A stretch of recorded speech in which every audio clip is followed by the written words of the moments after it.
When certain politicians and the media use the term muscular liberalism, that's just another word for racism and Islamophobia. This stance on Islam has led them into primary schools to ascertain why young girls wear the hijab, as it could be interpreted as a sexualization of these young girls. I say shame on OFSTED for victimizing young girls, for choosing to wear religious articles of clothing. There is no such measure made for other religions or other articles of religious wear. This stance has other ramifications. It signals to the British public and emboldens groups such as EDL, BNP and other fascist and racist groups that women are oppressed by Islam, are made insubordinate to the men that supposedly forced them to wear it, and that it is the job of the British state to liberate us. We reject this imperialistic saviour thinking.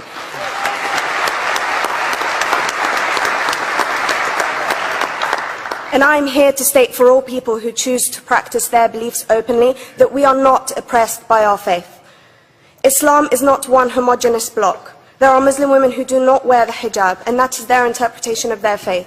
The Quran beautifully states, "La ikraha fid din," which translates to, "There is no compulsion in religion." My faith has given me the right to choose 1,400 years before the Universal Declaration of Human Rights told me I could. A fun fact for you, conference. My dad didn't want me to wear the hijab. I chose to.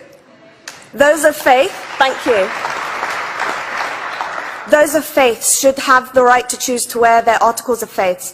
Sikhs wearing the turban, Jews wearing the kippah, or Christians wearing the crucifix. Practicing my right to freedom of expression through the hijab empowers me and other women like me to know that we are able to make decisions for ourselves. Through the hijab, women like me feel empowered to overcome the social expectations of sexualization that is relevant and has currently resulted in many cases of anxiety and worse. I can speak for myself and others like me. At school, I was able to focus more on the thoughts that were running through my mind than how good I looked to the world. The NUT has supported a woman's right to choose when it comes to pregnancy. I want conference to support my right to wear the hijab.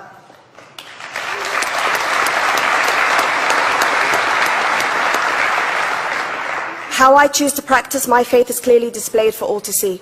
This makes me the target of hate crime. The level of racist attacks on Muslim women is disproportionate to any other oppressed group in British society because we are an easy target. This decision by OFSTED has ramifications beyond the school gates and must be seen in the context of increased attacks on the Muslim community and perpetuates the outdated notion that Muslim women are victims. I was on a trip last year to Hampton Court with my Year 7s, where a man felt comfortable to call me a terrorist. As a Muslim woman, I'm not a victim, so I challenged him. He denied it. I'm sure you've heard of the Punish a Muslim Day. It's been spoken about a few times already this morning. And as a Muslim, I'm actually quite optimistic. They're trying to limit it to one day. That's 364 less than normal.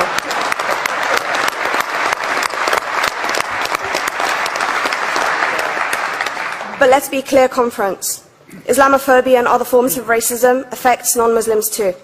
If we don't challenge this stance as a collective, we may turn into a society like France, where women are forced by the law to choose between their faith and their education, their faith and their right to work in the public sector, their faith and their right to enjoy a day out by the seaside with their families.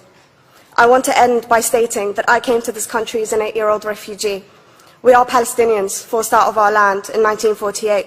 We lived in third world conditions, similar to those in Calais for 60 years. Here, I received the support I needed to study law at university and become a secondary school citizenship and PSHE teacher and a school rep. An injury to one is an injury to all, and I want to thank the Union for its stance on all oppressed groups, in particular mine, Palestine. Thank you.